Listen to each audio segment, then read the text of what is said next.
We drive home. We're like 20 minutes from our house. It's snowing. The roads are busy. My wife made dinner, and he goes, "Dad, I don't have my backpack."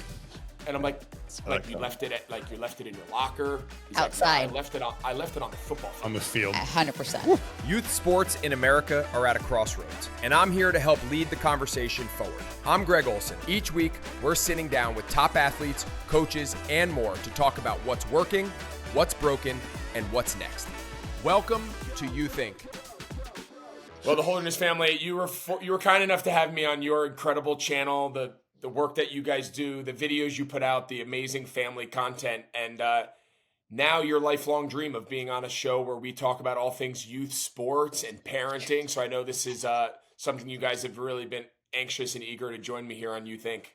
You're joking. I know you're joking, but you realize my son wanted to call in sick today so he could just be here to be a production assistant. And he would be fine talking about youth sports or the Panthers or Greg Olson or whatever. Yeah, so whatever you needed him to talk about. He is not happy to be at school right now. Yes, correct. How's he feeling about the Panthers?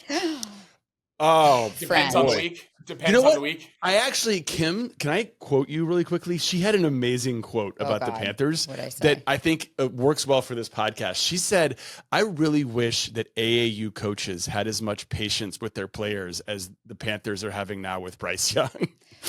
So I will say this: my son plays AAU basketball. He misses 1 3-pointer out. Yeah, and it's frustrating as a parent because you're like, yeah, you get it. No, nobody makes every shot, but they rip those kids out and they lose. It's hard, right? This sweet boy, Bryce Young, bless his heart, is getting a lot more chance. And I'm not a football, I watch the Panthers because my son's obsessed, but I was like, God, I feel like if he played AAU basketball as a 15-year-old boy, he wouldn't get this many chances. That might be the best line I've heard in a really long time. Right? And I'll just leave it there because I'm sorry for the loyal. I mean, I know my son doesn't like when I say that he's a loyal Bryce Young fan. So my boys are loyal. There's something about Bryce Young that I think all young boys love, and we all love him because he's like the guy you want your kid to look up to. That's right. And the way he acts and the way he talks and his maturity. So I get the loyalties, but it depends on the week, I guess, right? I had them when they beat the Panthers. I had them when they beat the Packers, and then last week against the Saints at home. But anyway, that's a great segue. I do want to know, because I know that I'm the crazy parent at times. I'm the first one to raise my hand in the gym. I'm not the coach right now in basketball season. So I just got done off of coaching football where I'm in control. It's my team. I get to coach everybody. And now I'm not the coach, and I'm just the dad sitting in the bleachers, just living and dying with every possession. What if I had a hidden camera on you guys in the gym at a 15U AAU basketball tournament? What kind of vibes are we putting off? Depends. Yeah, I'm on the bench. I've been an assistant for every team. Oh, that's going to be great. I got to ask you about that. So I've been an assistant for every team that my son has played on. In AAU. So he's the one taking him out of the game. No, I'm kidding. I am. So I have a tough time when he's in the game. I am watching him exclusively, and I don't do a good job watching anybody else on the court. It is impossible not to look at your son because he's trying something really hard, and I know that his mood is going to be, unfortunately, probably fairly attached to what his performance is like during that game. And so I definitely am watching him more than anyone. I'm trying to be the hype man. Outwardly, I'm the hype man. There is absolutely, it's okay if something goes wrong. That was amazing if something goes right. Hey, I noticed when you did that. And I say it to all the kids. But at the meantime, I'm internalizing a lot of feelings as well, such as, oh my gosh, he's in the wrong spot. Oh my gosh, he got scared and he threw the ball away. And that builds up inside a person over a season or two of watching basketball. I'm I just hope both teams have fun type of mom. If the other team makes a great shot, I'll clap and people the parents will look at me and, but I don't know, they should be out there having fun and they should be out there. You got to be impressed if somebody on the other team makes a great shot. I will. And I'm if a ref isn't if it isn't calling it and kids are getting hurt, I have been known to like raise my voice and say like, "Come on, kids are getting hurt out there." Like I've been that person too. No way. You actually raise your voice in the gym? I You can't do do. that. You I need to be know. more like me Well, and just calm and yeah, Serene. silent yeah. and just I'm listening to you guys because it just every time I talk to people who like give me how they act during the games, I sit here and I just feel worse about myself. I'll tell you, it's hard to internalize all the things you're thinking about your kid. My advice would be if you just said them out loud, it feels so much better. Just, you're in the wrong spot. You got to finish. Stop. That's probably the mistakes that I made is I err on the side of just, there's nothing internalized. It's thrown out there in the real time. And sometimes I go, probably should have kept that to myself. Yeah, I would say Penn does a really good job of like letting the coach talk, and I don't know enough about like where he should be to know the difference. So that's easy for me. My issue is like especially in an AAU tournament, they need to get through those games kind of fast, and so sometimes they're refs. Listen, they're working hard. They swallow the whistle. Yeah, and they just don't. And kids actually end up getting hurt. So like that's the only time when I raise my voice. But yeah. It's hard. Yeah, like watching your kid out there doing a really hard thing it's just hard. I get it. And I'm not sure what's harder, all the emotions and the stress that comes with coaching it and being responsible for what's going on out there, or not being responsible for it and having no say and no control over what happens. I'm not sure which one. I'm still torn on which one I like better and which one drives me more crazy. At times I say I never want to coach. I just want to sit in the bleachers like everybody else because this is a lot of stress. And then at other times I'm like, I can't sit in the bleachers and watch this. I need to go out and coach. So I go back and forth. All right. So I believe strongly, there is a period between about 13 and 16, right? That's when you first start kind of developing hormones and you start going to like real travel tournaments. And then 16 is when you've got a license and you just kind of go to your own tournaments and your parents sometimes don't even show up. And in a lot of cases, like the recruiting has already worked itself out and the pressure is off. But there's an athletic period between 13 and 16 that I think is the most important period for a child athlete to have an adult role model who is not their parent. Yeah. And so I that's totally agree. That's one of the reasons that I keep doing this anytime they ask. Like, I know I said I mostly watch my kid, but it's also my job at the end of the bench when a kid comes off of the court and they are completely dejected and are flooded. And I assume, even though it's not always the case, that they're going to hear it from their parents, because that's like on a highly competitive team that happens. Like, the parent gets in the car and was like, what was going on out there?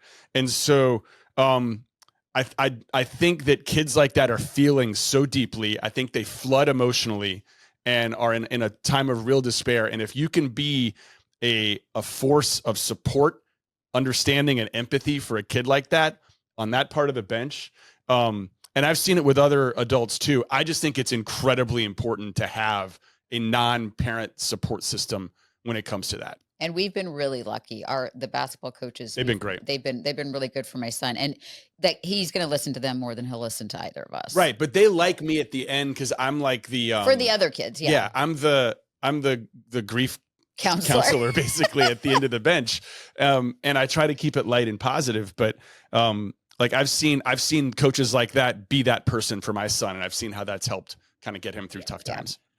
I think that's so well said, and we joke about all our shortcomings as parents. At least I'm very outward about my shortcomings and whatnot.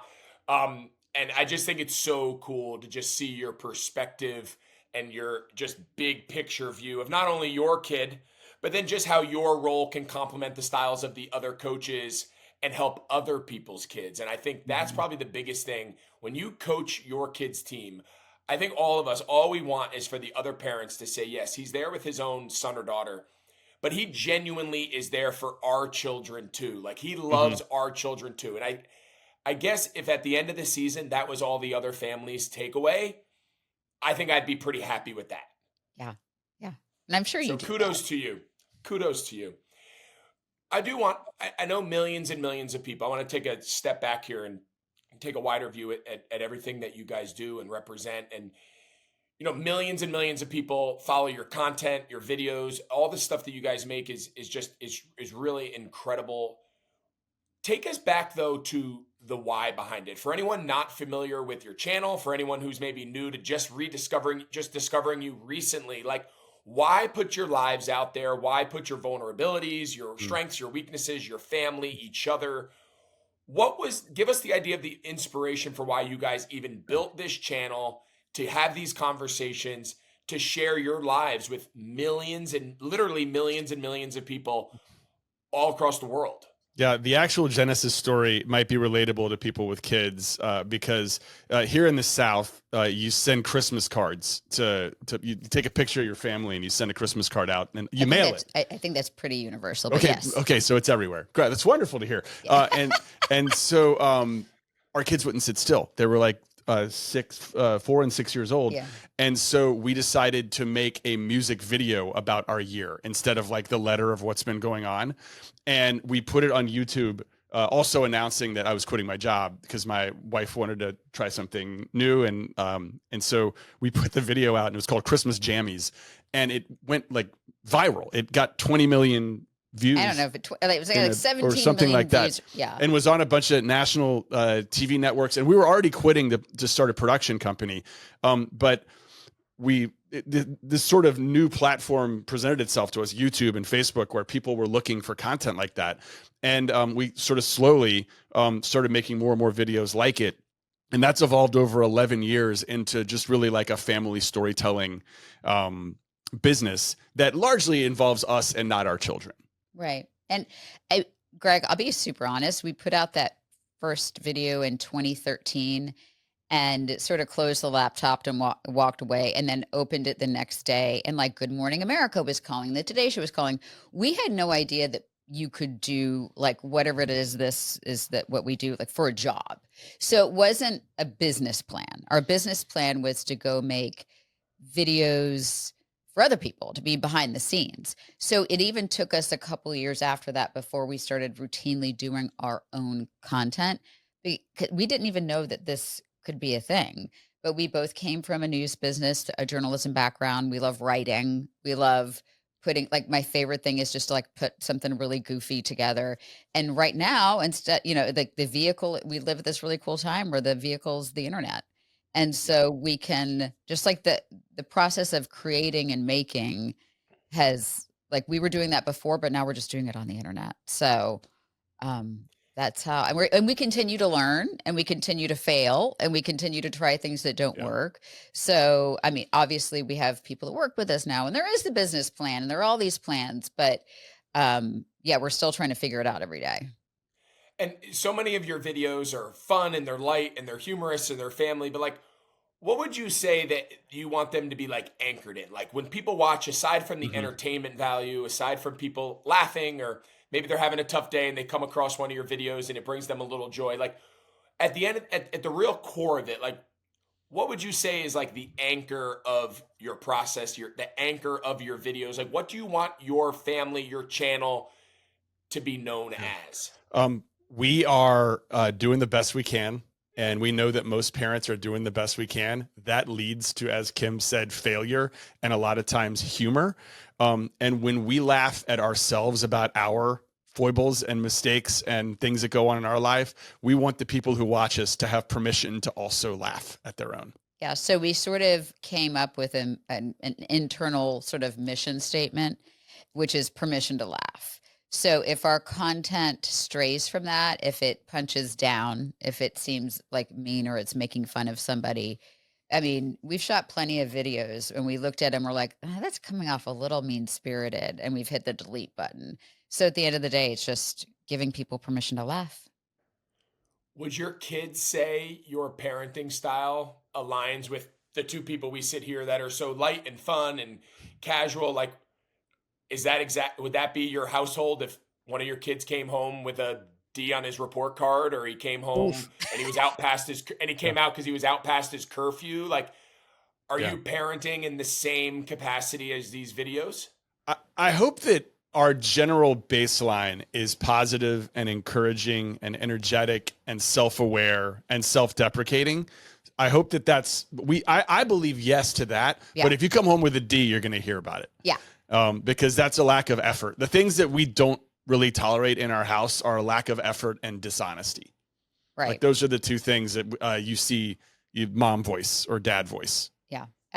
We have a lot of, like, there's a lot of laughing. Like Yeah. this guy, he makes the dinner table really fun. There's a lot of laughing. And I mean, I feel pretty lucky to be a part of a family that has that much fun, but exactly what Penn said, because in my experience, if you have a C, sometimes you're really, really trying to get a C, and we'll get cookies and we'll celebrate. But you have a D, I think that's a lack of effort. So that's no bueno. What's up, guys? Do you want custom fan wear like this cricket shirt for Charlotte Christian School? We've got premium apparel from your favorite brands. The best part about it is I don't have to just wear it to Charlotte Christian's events. I can wear it to golf. I can wear it to lunch. It's turned into my uniform. Go right now over to youth.inc, sign up for our newsletter. It talks about our podcast for that week, our interview guests, all the breaking news across the landscape of youth sports, and you can win one piece of merch for your school by going to sign up today. And remember, it's not .com, it's youth.inc. Now, back to our episode. It goes to so much more than just school or whatever it is, because the same thing in the sports world, so we got 3 young kids. I have an 8th grade boy and 2 7th graders, and they're all 3 wrapped up in their own sport right now and their own training and their own, practices and whatever. And some of the games go well. Some of the times they strike out. Sometimes they get a hit. They miss shots. They turn the ball over in basketball, whatever it is. And the hardest thing we find for our kids, so I'd love to hear like your approach towards like parenting on this, is I try to beat them over the head with just focus on the work. Like stop worrying about how many hits you had, how many points you scored. Are you a starter? Are you the 6th man? Like whatever all of that is will take care of itself. But like if you didn't have a good game, let's really evaluate what did you do leading up to that game, and should you have expected to play well? And if the answer is I did everything in my power that was possible, the ball wouldn't go in, or it just wasn't my best day. Yeah.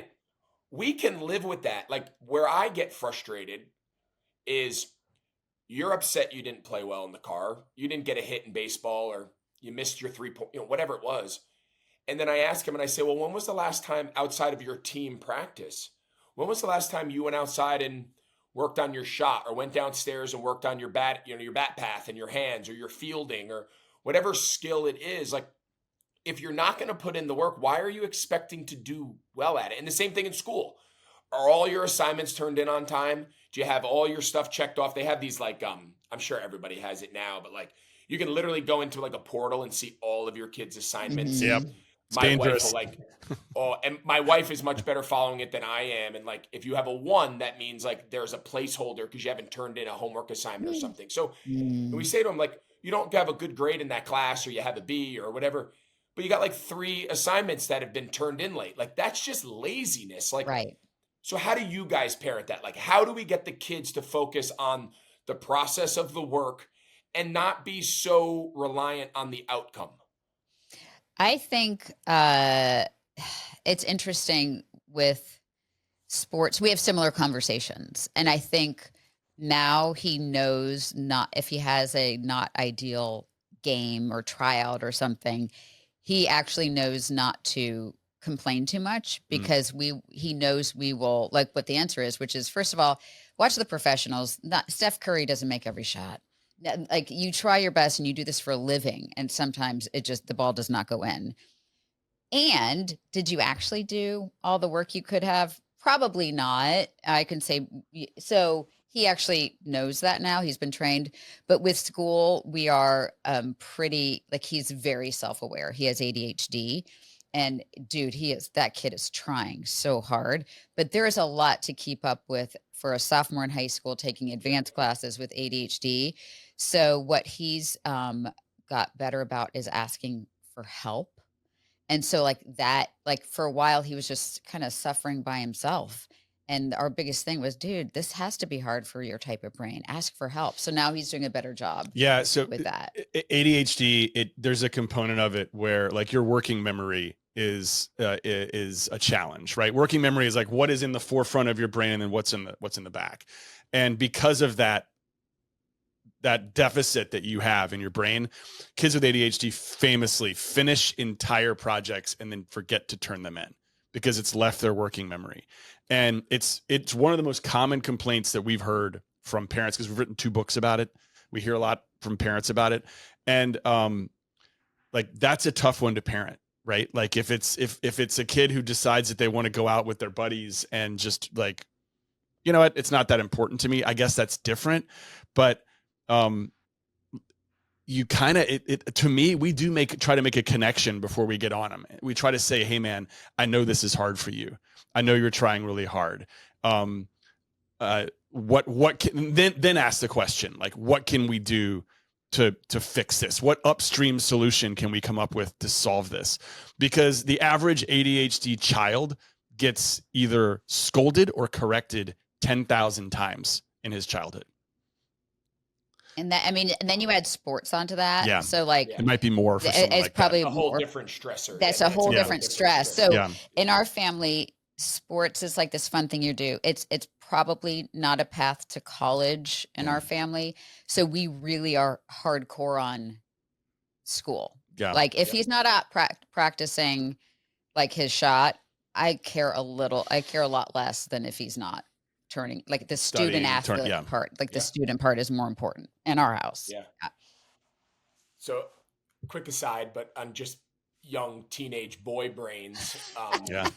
My 14-year-old. So after school, these last couple of weeks, I help out with the varsity football team at the kids' school. So it's K through 12.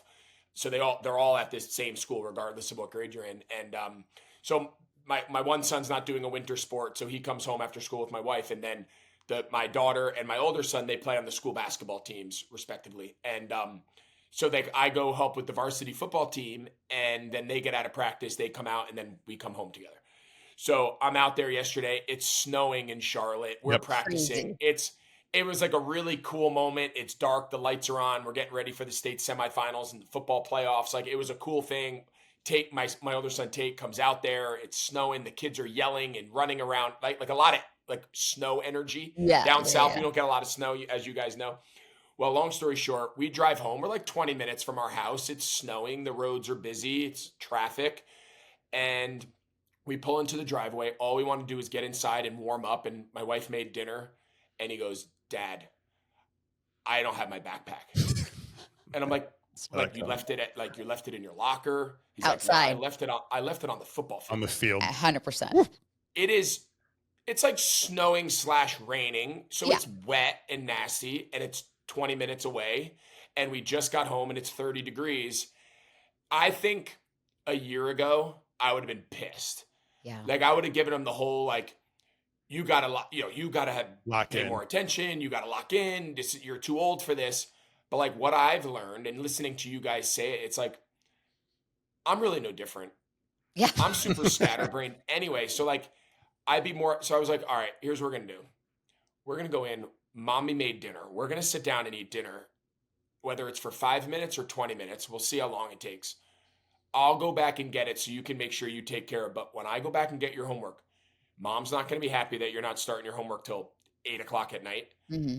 You might want to like get in the shower, do all your nighttime stuff, like get rolling. Don't just sit around and watch Monday Night Football, because I'm like giving you a little bit of a hall pass here, but like, come on, man. Like, in my mind, I want to be like, you left your backpack on the football field in the snow? But he's like, I learned it from you, Dad. It's really nice to hear that we're going through the same stuff as an NFL Hall of Fame tight end. Yeah. Like everyone lives the same life. Yeah. It is a little refreshing to me. And I've heard the parents that are like, well, just going to sit there. You know, you forgot your lunch. I'm not going to bring it to you. I'm with you, Greg. I forget stuff all the time. It is really hard. I do believe, especially a student athlete, and how rigorous the demands of school is, no matter what level you are, like right now. I think it's hard to be a teenager. So if you are willing to do the work, we will supply endless grace.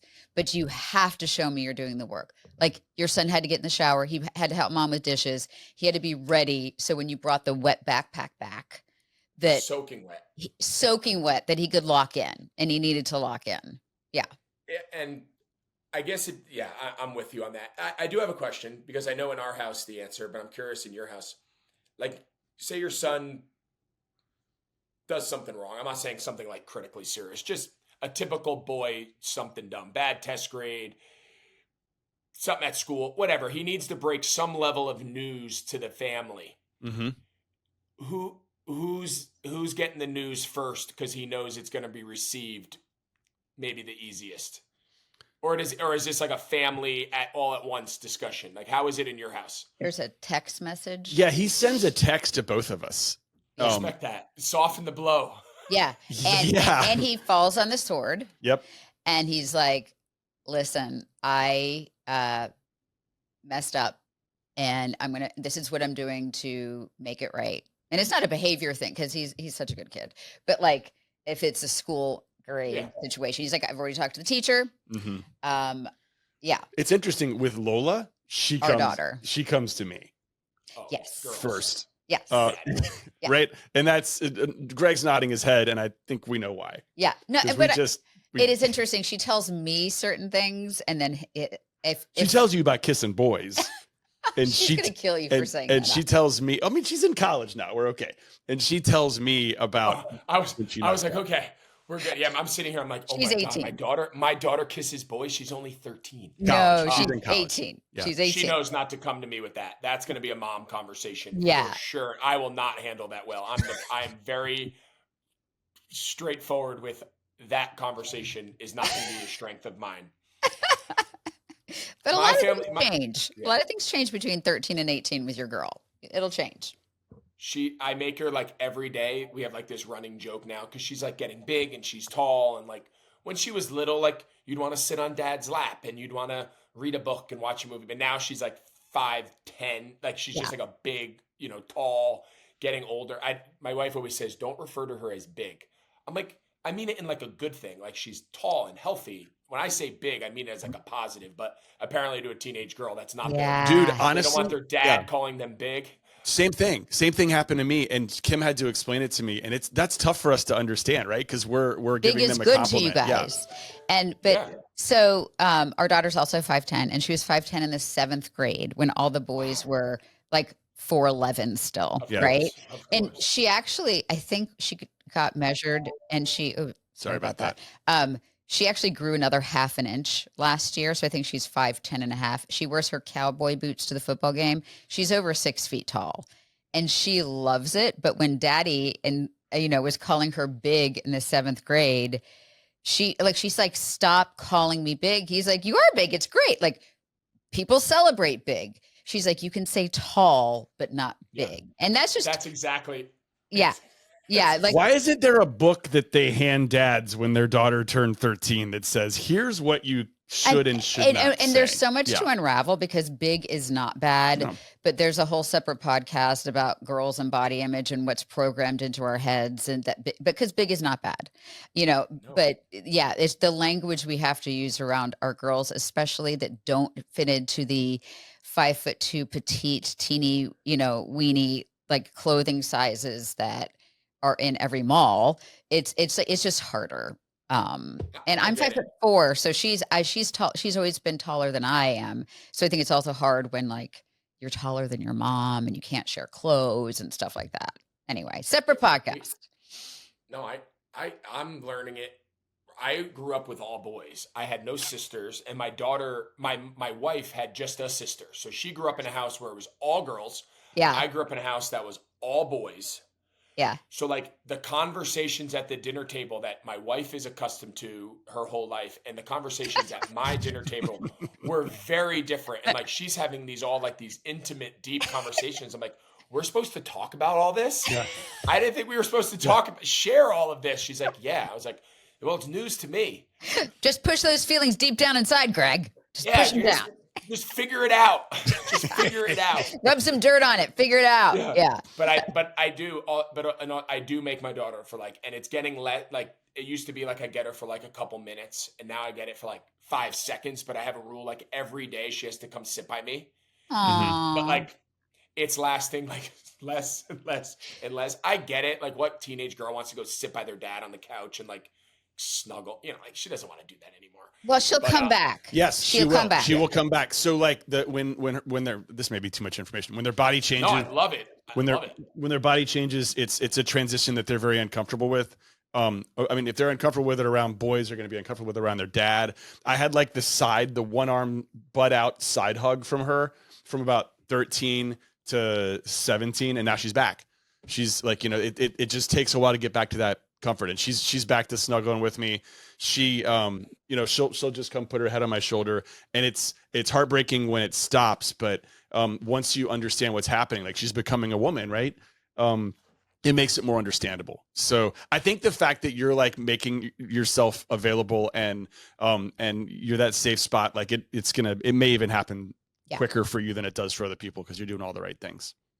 Yeah, it doesn't offend me. Like I joke that it hurts my feelings, but like they know it. They know I'm joking. Yeah, but like you're safe. Like, you're safe. It's funny. I'm like, funny. You guys used to really want to spend time with your dad. Now you all want to sit in your room. Like I'll make like my passive aggressive comments, and they're like, "Dad, stop. We see you all day." I'm like, "You're right. I'm always around." Yeah. Can I give you another thing? Can I give you another thing Please, that Kim I'll take taught me? all the advice. Right. I'll take it all. So Kim taught me this. You're a dad. You think that it's your job to be your daughter's hero and to solve any problem that she might have. That is how we are programmed as men, to like, if there's something wrong, you want to solve it, sweep them off their feet, whatever. So Lola would come and start talking to us about her feelings, and I would stop and interrupt her in the conversation and say, well, why don't I just do this? Or maybe you should just do this. And Kim was like, honey, if you just shut up and let her talk, she's going to tell you so much more. So just shh, just hush. Don't try to solve everything. Listen and say, man, that's really hard. And I learned that good advice while being married to her, but I never really applied it to my daughter until she became a young woman, and it became really important. And now she tells him everything. Now she tells me everything. I want her to tell me everything to a degree. Yep, I gotcha. Understood. And she will. She'll know the line. And then she'll like turn to mom. Then you got to go talk to mom. And then she'll be like, oh, I have a crush on this boy. Yeah, like that'll go to mom. That's a mom. Yeah, no, I'm kidding. That's really good advice. Shutting up and listening is probably something I can improve on. I have one more piece of parenting advice that I am going to ask you guys. I think it's really interesting, parents that have boys and girls. Yeah. Like sons and daughters, like parenting styles. My boys always give me a hard time because they say I give Talbot like so much more grace, and I'm so much more. Talbot is my daughter. That's right. And they say I give her like so much. I'm much more patient. They're like, oh, if that was me, oh, if that was us, oh, you would never do that to us. And like, I kind of chuckle, but then I don't know if this is good parenting or not, so I'm just going to throw it out there. And I was like, all right. I said, you guys want me to treat you like a 13-year-old girl? I will.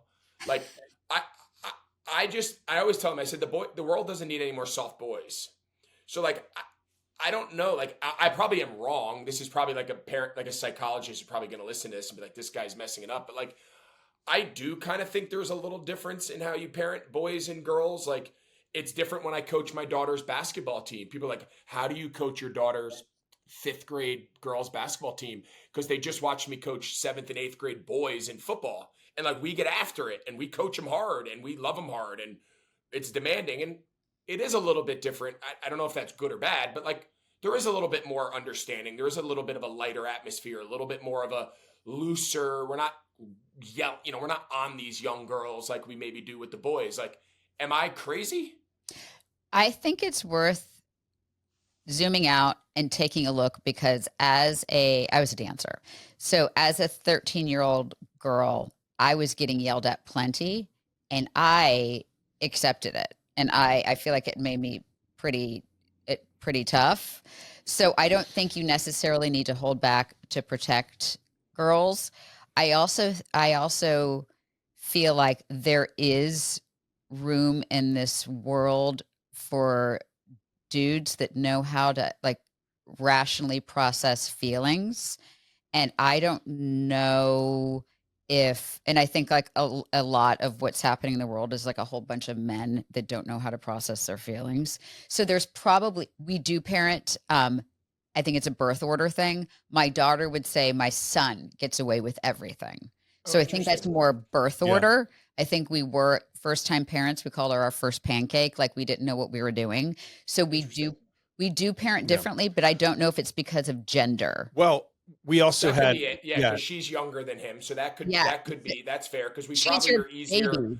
Yeah. And she has a twin brother who we probably are a little bit easier. Now that I think about it, we're probably a little bit more patient, easy on him than we are the older boy. So maybe that's more of it as well. Yeah. It's going to get interesting for you too, Greg, because like what happens when if your daughter decides, okay, she's 5'10" now, she like really wants to make, varsity sports and a potential like college career. Wrong. Yeah. We go hard. Don't get me wrong. We treat her sports just like the boys. Okay. We treat her school. So I want to be clear here. Like when we coach this, I don't mean our level of expectations, our demand, what we ask the girls to do. I tell all the I tell all the girls, just because I tell all the parents, like, I'm going to coach your daughter to the same high demands, to the same as I do the boys. My delivery might be a little bit different. I think the demands aren't any different. Yeah. And I think that's fair, because also you can get into the gender roles of that, like being screamed at by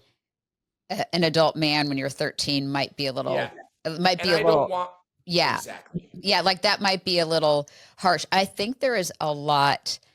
Listen, like both of my kids have been screamed at by coaches, but they've like, I think there's a way to do it. Like there are certainly examples, especially for my daughter who played tennis, and her coach would say, like, just get your first serve in. And she's like, oh, really? Like there are things you can, realize that. Oh, is that what you're supposed to do?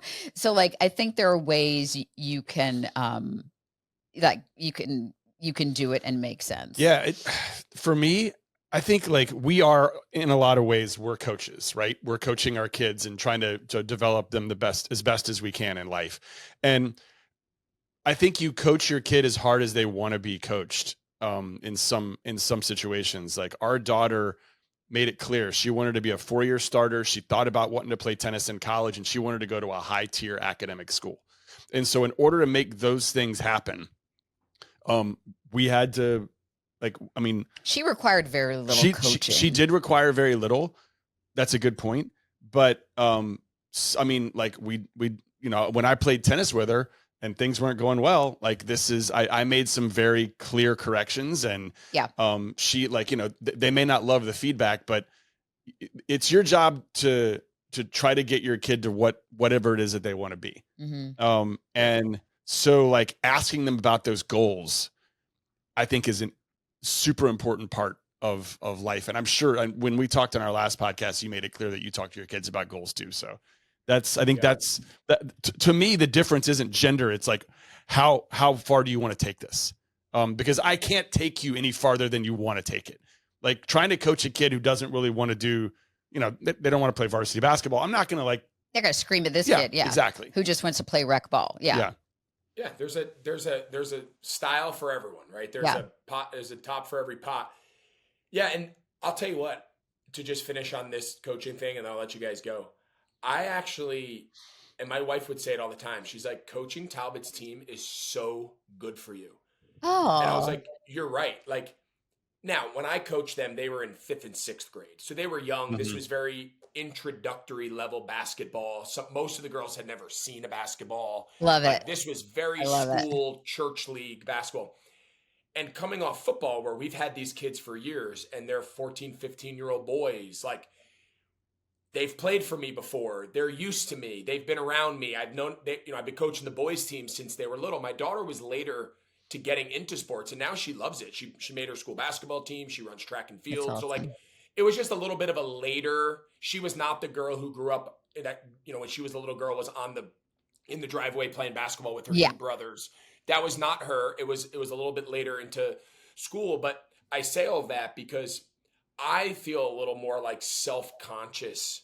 So maybe this is more of like a me problem. I feel a little bit more self-conscious in the gym, and I'm the guy on the bench because it just happened to be basketball. Right. Like what I'm able to do at a football game and the loud and the instruction, it's outdoors. The kids are far away. People are far away. It's a different environment of coaching. There's an intensity that the sport demands that anyone, like, it's the only way to do it. Like there is no other path. Now I walk into a basketball gym of 6th grade girls, and it's like, am I really going to be that guy? Now, don't get me wrong.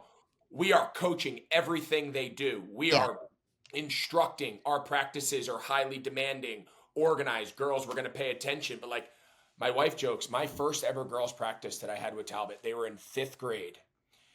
And I came home and I was like, Kara, this is driving me insane. Like, all the girls' hair is down. Like, no one puts their hair in a ponytail. Because it makes their forehead look weird. Yeah. So that next practice, I go and I'm like, girls, I know you don't know me.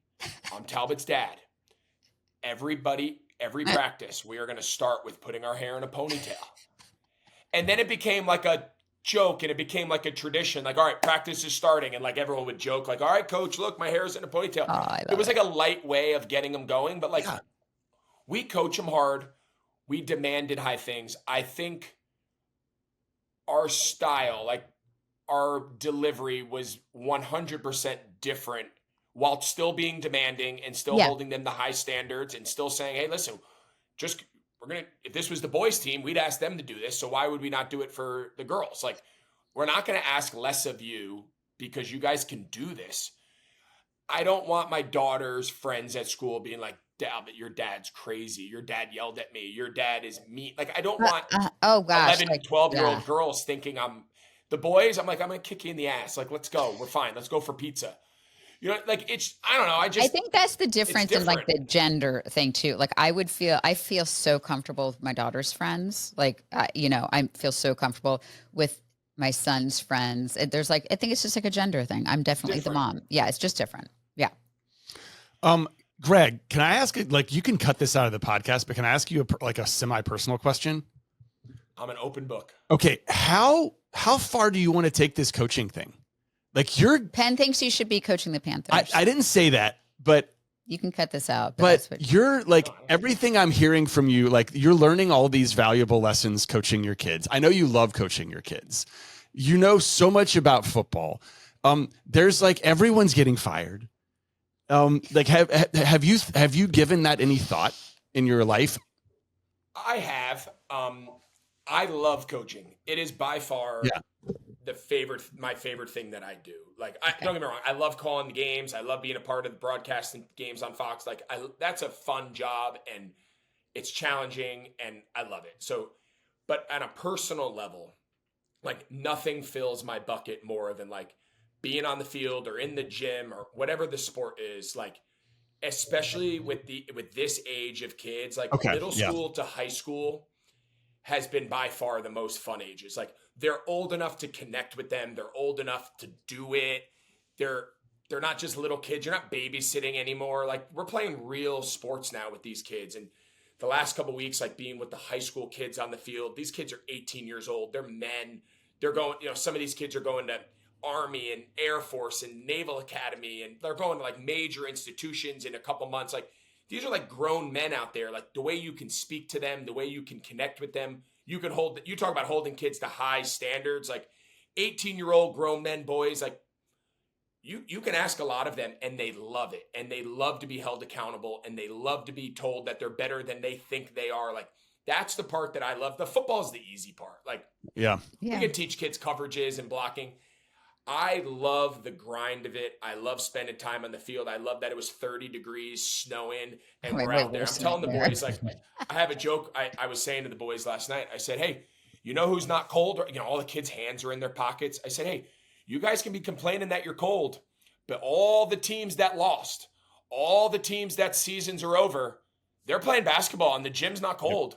So if you guys are tired of being cold, you can just lose on Friday night and your season will be over and you don't have to worry about practicing in the cold. Like, and they look at you and they're like, all right, I get that. Like, we should probably stop being, like, I love it. So to answer your question, I'm always going to coach this age. Like, as my kids continue to get older, I will be as involved in the school with their teams, the boys, the girls. Like, I'll be as involved as the school wants me to be, allows me to be.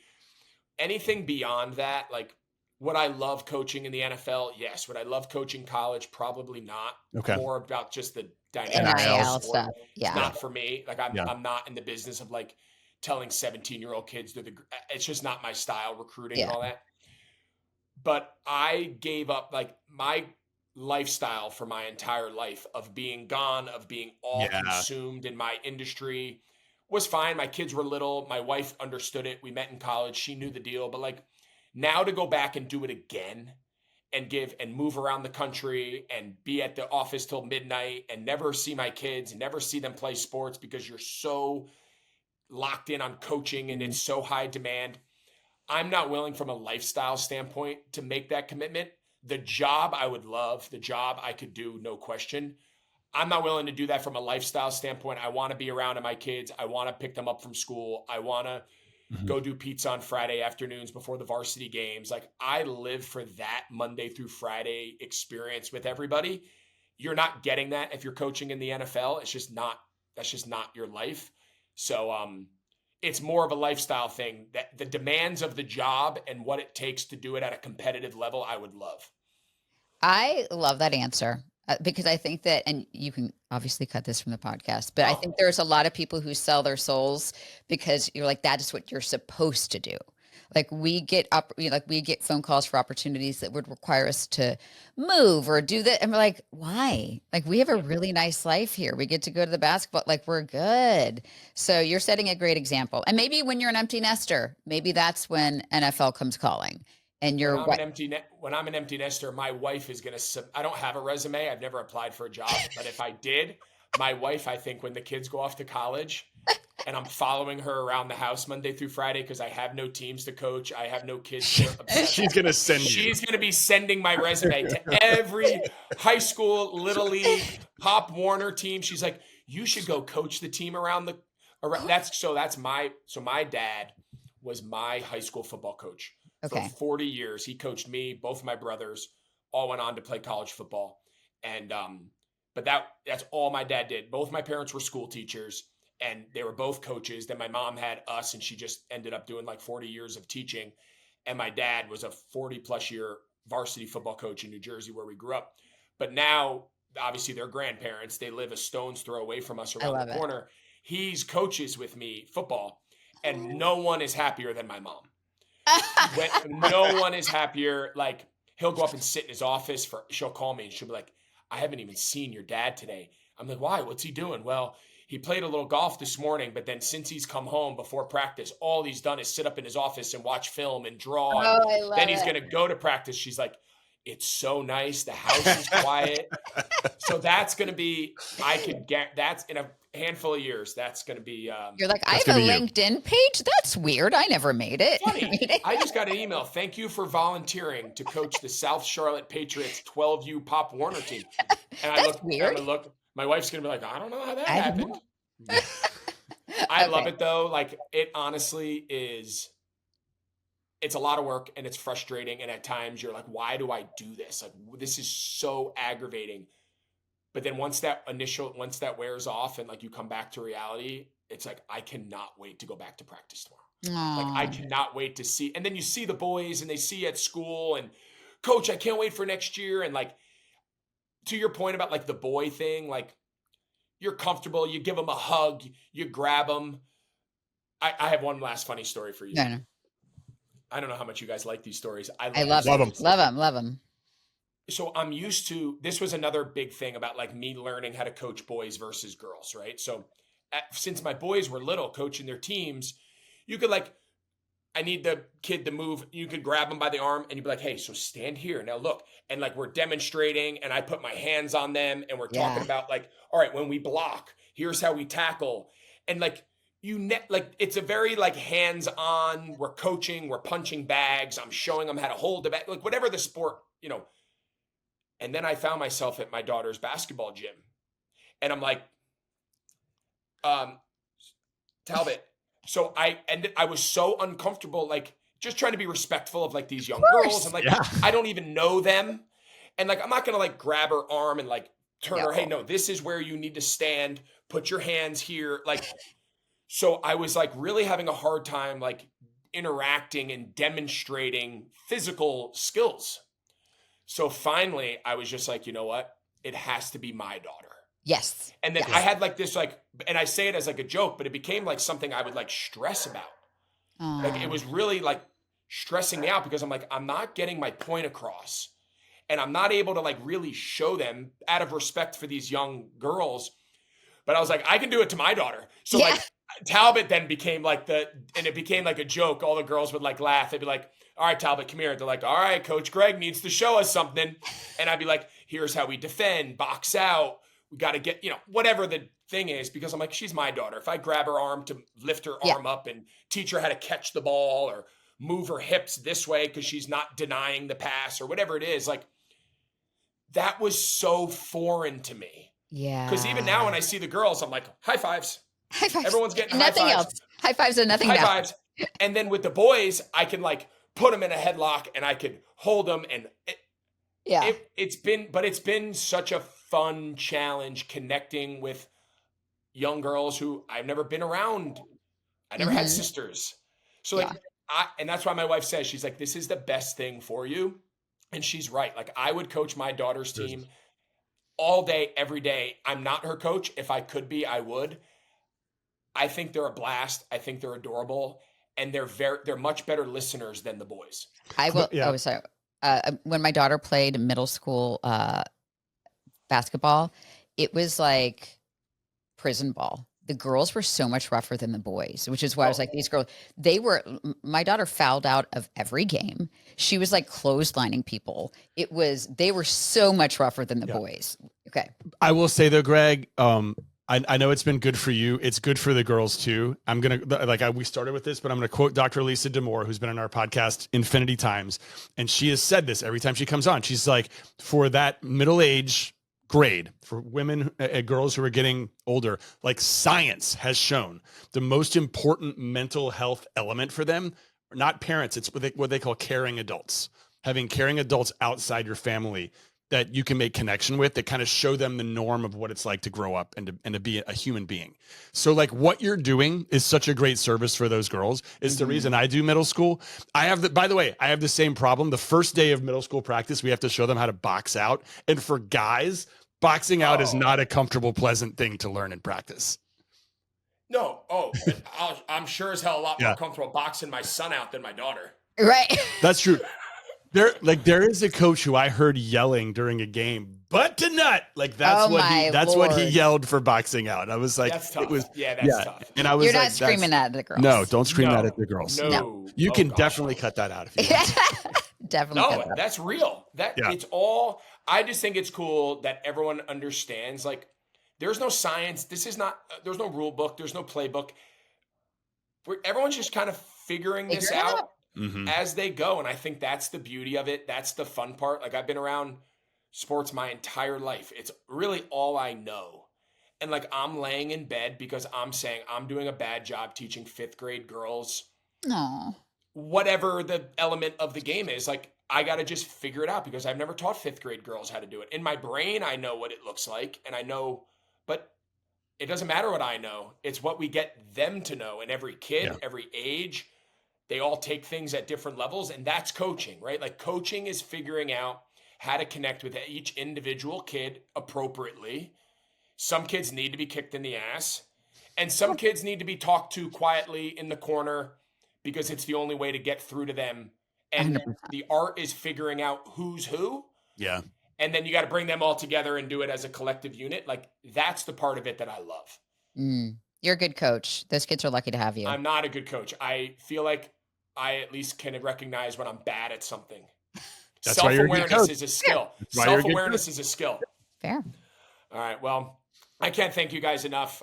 These are like therapy sessions for me. I get to bounce ideas off parents who are living similar, but a little further down the head as far as some of these challenges we face as parents. And so much of the work you guys do, I know it's fun and it's humorous at times, but it's real. And your videos are real and they make an impact on people. And I know firsthand, I've come across a bunch of your content and it makes me at least take a stop, a laugh. And then I also go, all right, I got to evaluate, like, am I doing these things right? So I appreciate you guys for coming on, You Think. And it's been really cool to get to know you guys. Tell all the kids we say hi and hope the Panthers have a better week. Let's Thanks go. for having us. This has been so fun.